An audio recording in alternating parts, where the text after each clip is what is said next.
2nd edition 40k. It's my favourite edition of the game, but it's also terribly broken. Convenient for me that I like broken things. But 2nd edition was a game known for entrapping its players knee-deep in a quagmire of detailed rules, random events, and forests worth of cardboard components. So in this video, and with help from the 2nd edition community, I have compiled a dirty laundry list of the biggest gripes for this edition. And then you can decide for yourself if this truly was a broken edition. Number 1. Transports. In the 41st millennium, mechanized warfare is hardly a new innovation. It's a battle doctrine that goes back tens of thousands of years, assuming our history is shared with that of the grimdark future. Every faction has its metal box of choice. Space Marines have rhinos and land raiders, as do some other factions. Imperial Guard have chimeras, Orcs have whatever, and Eldar will fly around in their anti-grav vehicles.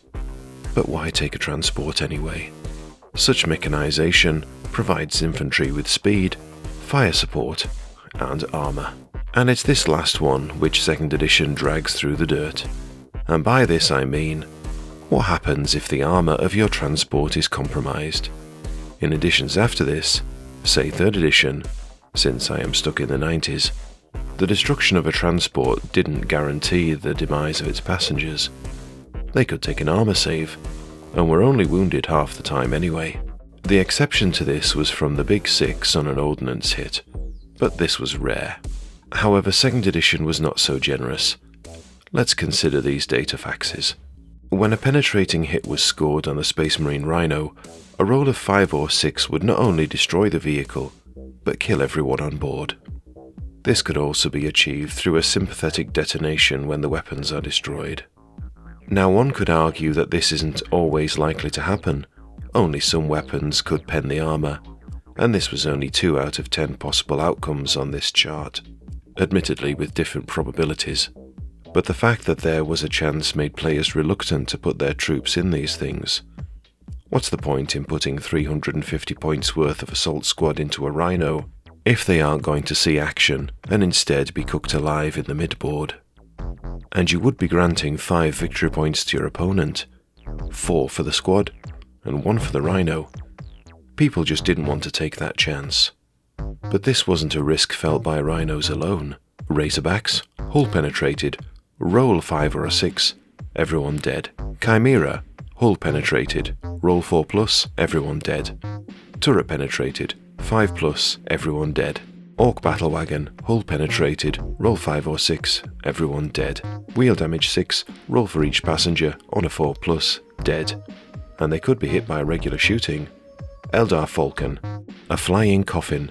If the grav motors were damaged, and it crashes, and it was travelling combat speed or faster, passengers on a 4+, dead. Hull penetrated, 5+, all dead. Turret penetrated, 4+, all dead. Dead, dead, dead. All except the Land Raider. There's actually no text here that says the entire passenger manifest is killed outright. They could be killed if the track was penetrated and a 6 was rolled on the damage table, but even then, it was only on a d6 roll of 4+, so the Land Raider was the way to travel. Shame the same can't be said for the other transports of the 41st millennium. Number 2. So many cards and tokens. What literature do you need to play a game of Warhammer 40k? A rulebook and codex, surely? Well, no, as it happens. If you want to take any vehicles, you need their datafax cards. And if you want to customize your characters, you need the war gear cards. But don't these come in the codices? Well, some do. The Imperial Guard vehicles are in the codex, and so are the Chaos vehicles, for instance. But the Ultramarines codex only comes with the Whirlwind datafax. Codex Space Wolves only comes with Beyond the Fell-Handed. So how did you get the others? Well, it was assumed you had access to the starter box and or Dark Millennium.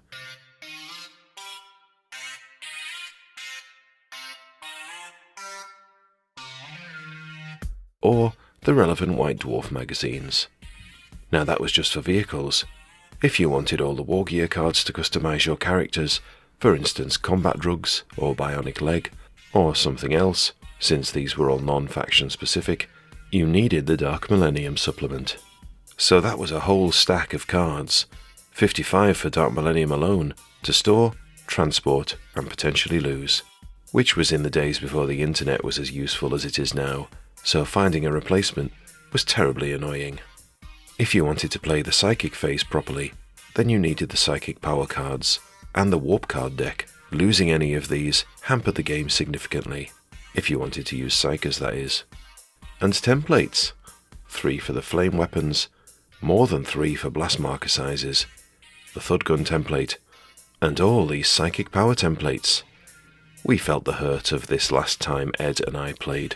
Gork and or Mork shed many tears when Da Crunch was missing from Ed's collection. Then there were tokens. The base game came with loads of them for tracking vehicle speeds, and who was on Overwatch, and who was broken, and whose weapon had jammed, and how many wounds a bloke had taken, and who was on fire, and, well, you get the idea. Having said all that, I do think tokens are actually useful. Games Workshop has sold extra token sets for their later editions, because they are needed if you want to track who had run, or which part of a vehicle was inoperable, for example. So tokens didn't suck. They're useful. Losing them isn't, I suppose.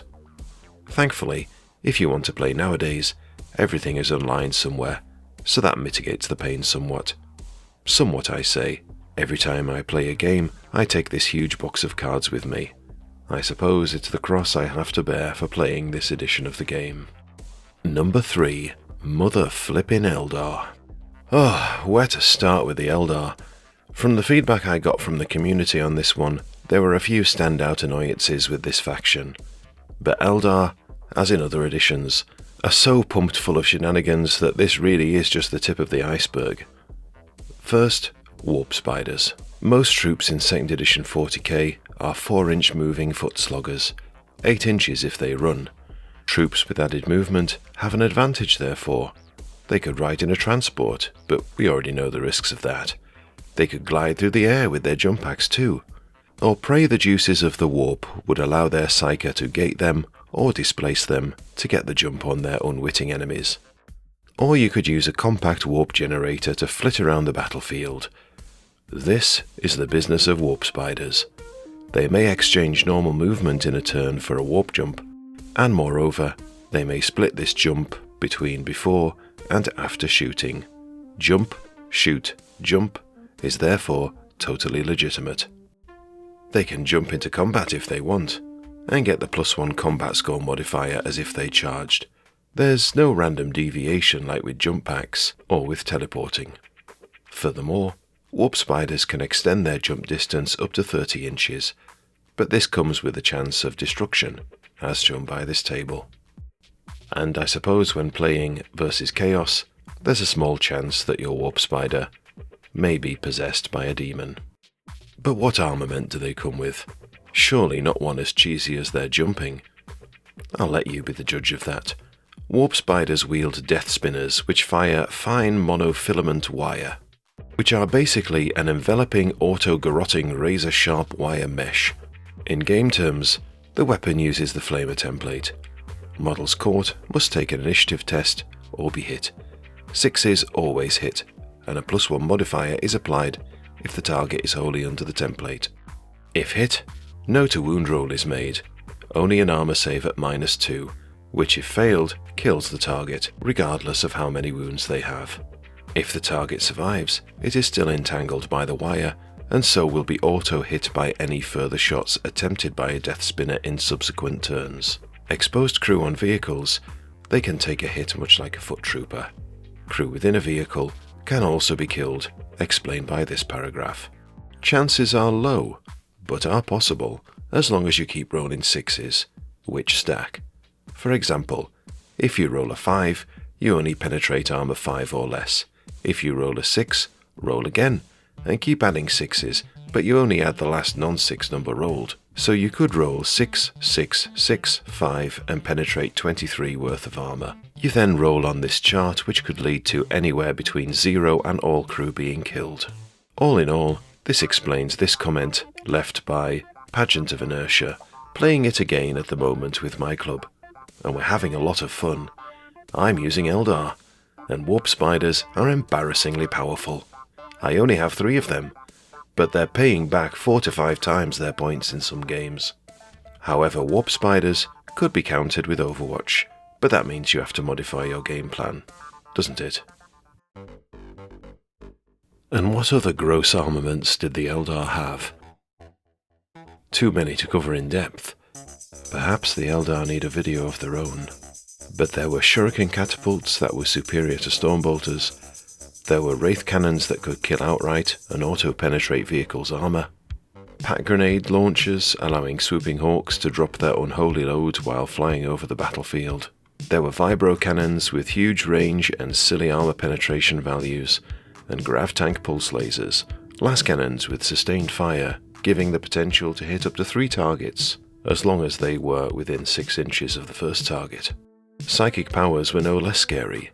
Guide allows a single Eldar model within 12 inches of the caster to fire its weapon at up to double its normal range, and it'll hit automatically. And you can combo this with Doom, which means that hits inflicted on a certain model automatically wound and are doubled. Farseers are level 4 psychers.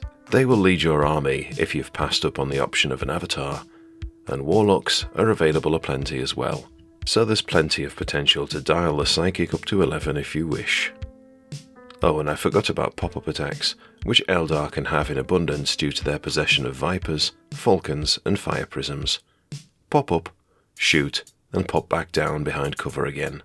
Rinse and repeat.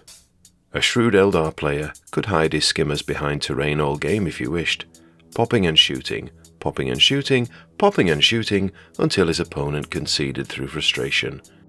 I haven't even mentioned Phoenix Lords or characters with heavy weapons yet. As I said, Eldar deserve their own video. Eldar were, by Andy Chambers' own admission, a bit too good. Luckily, most people self-regulated. Most people. Number 4. Close Combat. I actually like the close combat mechanics of this edition. Feels bad since only 1 guy per combat can do damage, but I like the detail of the struggle between 2 swordsmen, parrying, fumbling, dealing with encumbrances, and so forth. It works nicely in a small skirmish between a few warriors. It works nicely in Necromunda as well. It doesn't work well in large army battles though. Indeed, it's wading through mud when you have, say, a large mob of Gretchen versus, for example, a gaggle of Chaos Cultists. One respondent to my call for information said, "I suspect it was as much our fault for wanting so much close combat, but games often descended into horrific, treacle-slow mass melees." Just in case you have forgotten, close combat involves choosing 2 combatants in base contact, the choice belonging to the player whose turn it is. They roll attacks, add their highest dice to the weapon skill, and apply a load of modifiers. Parrying was also a thing, I'll return to that. The highest score gets a number of hits equal to the difference between the 2 scores, and a tie is broken by him with the highest initiative. Multiple combatants get +1 to their combat score, and +1 attack dice. These are cumulative. In a mass of 3 versus 5 and 4 versus 6 and so on, this could get tedious. 3rd edition definitely made this faster. I guess you just have to decide what you prefer. You can have an army game or a skirmish game, and it's my understanding that 2nd was designed as a skirmish game and then later tried to be an army game, at which point it was realized it didn't work as well, but that's just my interpretation. So parrying. Parrying was a special rule had by swords and lightning claws, but definitely not the Wailing Doom held by the Avatar of Cain, since though the model had a sword, it could actually be any weapon, and therefore couldn't parry, because only swords did that. Anyway, parrying allowed you to force an opponent to re-roll one of their dice in close combat. If they rolled a 6, you could say, "Parry the 6," and they would probably get less than 6 when they re-rolled it, which could win you the combat, or at the very least, mitigate the damage.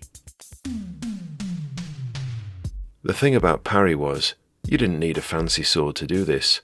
A 1-point regular sword was as effective at parrying as a 6-point power sword, or even the 25-point demon sword Drachnien, and no matter how lethal the blade was, it was no good if it couldn't hit. A bloodthirster hits like a truck, but a little cutlass wielded by a Mordian sergeant can parry even his axe, and for 1 point. Models could double up on swords as well, and this made multiple parries a thing. Number 5. Psychic powers. I've covered this somewhat in the Eldar section, but though not everyone was as gamey as them, everyone had the potential for some cheese in the psychic phase. Some of my favourites are from the Adeptus deck, which Imperial and Chaos factions could use. The Gate is a portal through which units can move, or even charge between 2 points up to 18 inches away, giving you the potential for your close combat troops to get a spectacular jump on your enemy. Displacement allowed an opponent of mine to jump his Wolf Priest and Grey Hunters around the board to slay a new unit every turn in close combat. Machine Curse allowed me to shut down a Land Raider and a Dreadnought for an entire game, since it had a template, and both of them were covered. Poor Sam's Land Raider never had a game against me where it hadn't been cursed. And mate, I'm gonna keep doing it. The Inquisition power, Vortex, can toss out a Vortex template each turn, which annihilates anything it passes over. And these are but a few of the psychic delights afforded by Warhammer 40k 2nd edition. Of course, there's some real damp squibs here too. I'm looking at you, Scan. So although psychic phases can be devastating, I think many people's complaints are that actually they are an admin job, sometimes with no meaningful impact on the game. A few times we have dealt the force cards and the turn has been, I can't do anything. Can you? No. Then let's move on. All that being considered, I do love the psychic phase in 2nd edition. There is no other edition that gives me the same enjoyment of psychic powers as this one, but the lethality, or shenaniganery, of some powers makes psychers a must-take. You can be at a major disadvantage if you don't have one. It was an arms race, and I get that this is a headache some people can do without. Number 6. Hero Hammer characters. Characters could be very powerful in this edition, which was often a problem with classic Games Workshop games. A one-man army was certainly a possibility. Take Abaddon for instance. He has a 2+ save on 2d6, which means weapons with no save modifier can't hurt him. He has a save versus psychic powers as well, and if he gets into combat, his sword auto-wounds and auto-penetrates armor. But he isn't the greatest monster in 2nd edition. Characters could take fields with additional and modifiable saving throws. Not unique to this edition, I know, but a factor nevertheless. Space Marines in Terminator armor could have storm shields for extra saves. Terminator librarians could cast Iron Arm to double his toughness. Good luck killing him with his shield and field. Characters could drug up to make them hand-to-hand monsters, or take warp jump generators to get there in a flash.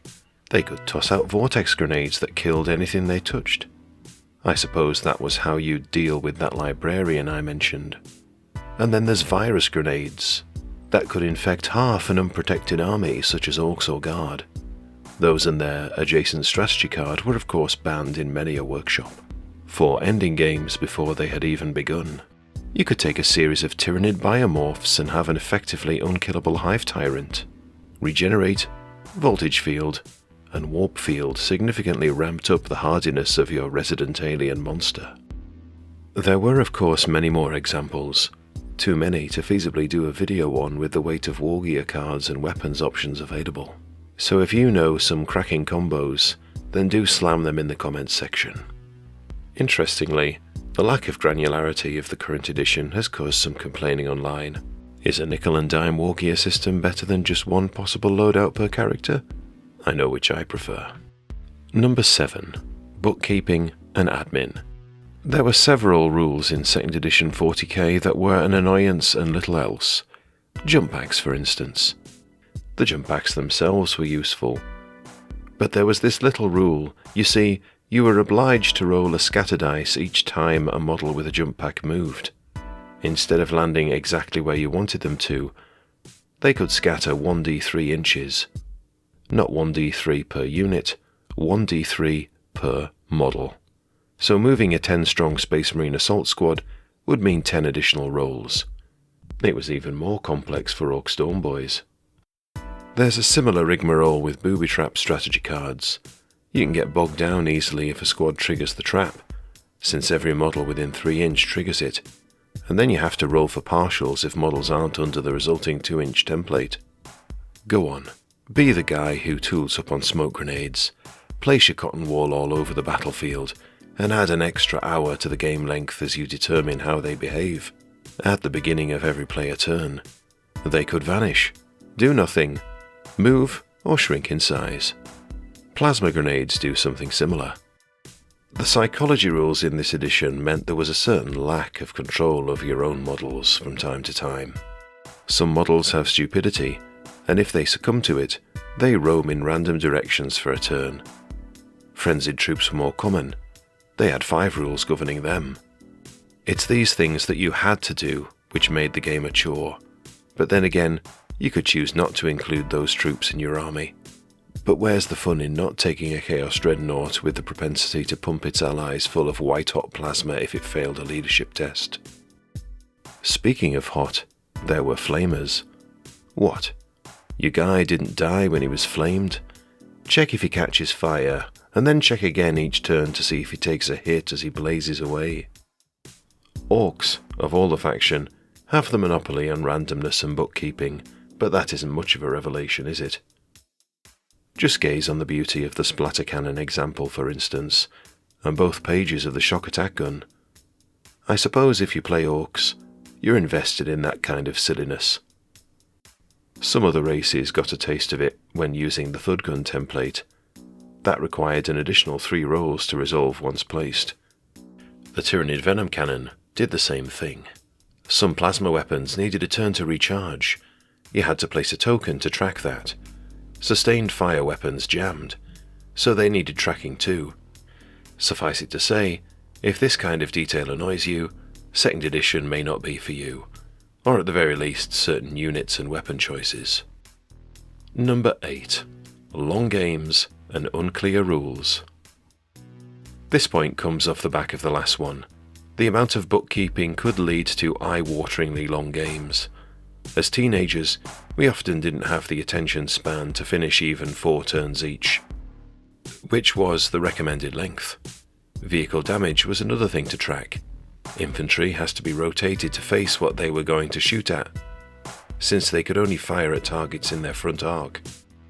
The time it takes to make all these little adjustments adds up, as does the time it would take to debate the vague rules.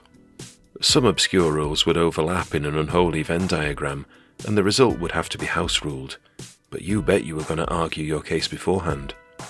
I recently almost had an impasse over sustained fire weapons and allocating hits to characters. Perhaps our final decision did not reflect the original rules as written. We got there in the end, but it ate into the time. We should keep our own FAQ. But then, where do you find your rules?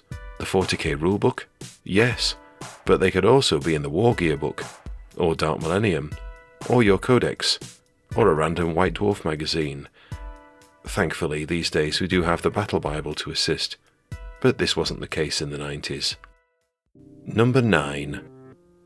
The rest. Finally, a few other sundry mentions. This is not an exhaustive list, just the fruits of my research. Feel free to add to them in the comments. Sustained fire dice weapons were a source of frustration due to their all-or-nothing nature. You'd expect weapons that go daka daka daka to at least get some hits. However, in this edition, 1 to hit roll was made. If you missed, non-hit. If you did hit, you could get a load of hits. Assault cannons could get 0 to 9 hits. 0 if you rolled 3 jams, of course. If you did hit with an assault cannon, each shot was like a crack missile. That weapon still makes me cry. Shooting at a vehicle with a weapon using a blast marker. If you play the rules as written, you roll to hit, then place the template on the vehicle, followed by rolls to penetrate multiple locations each time. This could be a lot of things to resolve. And lastly, a few folks had a moan about Terminator armor, making them too hard to kill. But I thought that was the point. I'm actually surprised none of my respondents mentioned the plethora of heavy weapons Wolfguard Terminators could take. Maybe they're all Space Wolf players. Having read through many comments on my channel and on the Facebook page, and thank you to all of those who responded, I did notice the number of people who ended their comment with words to the effect of, "But despite all that, I still love 2nd edition," and I'm inclined to agree. It's still my favourite edition of the game. No other edition, for me, has generated the stories this one has. The time my Orc Smasher Gun flipped a Lehman Russ tank off the table. The time my Librarian killed a Tyranid Warrior with a crack grenade using the Last Gasp strategy card. The time the Grey Knights deleted half my army spitting out Vortex grenades. The time an Orc Dreadnought blew its own arm off. I'm not saying 2nd edition has exclusive rights to these moments, but it makes a good case. Surely all our war games generate fun stories, and shared experiences, and lasting friendships, unless you're an Eldar player. And with that, it's time to reorganize my box of cards and get a few more games in. Take care, and thanks for watching.